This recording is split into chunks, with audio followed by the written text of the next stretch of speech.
she earned.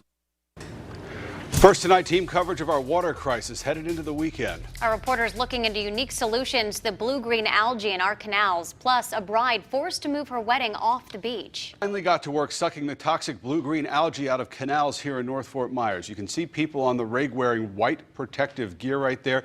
But one company says they figured out a safer and easier way to get rid of that gunk. Night Beat's John Carlos Estrada here with that story, all new at 11 tonight. Oh, Chris, this picture really just says it all. This is a lake in South Lee County. You can see the difference here. This is what it looked like about 2 days ago. You can see the green gunk. It looks like a lot of the canals in Cape Coral in North Fort Myers. And here's what it looks like now. You can actually see through the water, and it's all thanks to tons of nanobubbles that are smaller than the eye can see.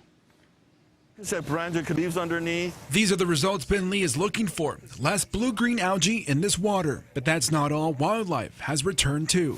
But now you see rings, fishes jumping up and down. There's another one. 48 hours ago, that wasn't the case here at this lake in South Lee County.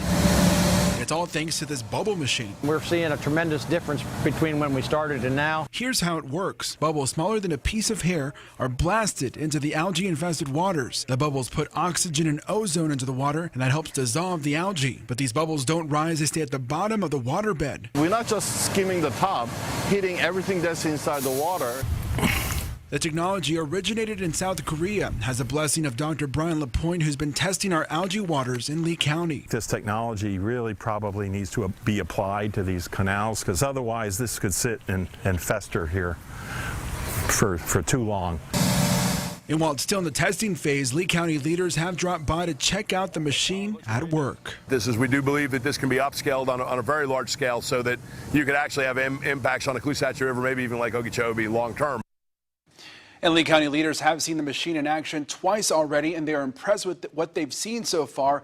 And there are plans next week to move it into a canal that feeds off the Caloosahatchee. Amanda.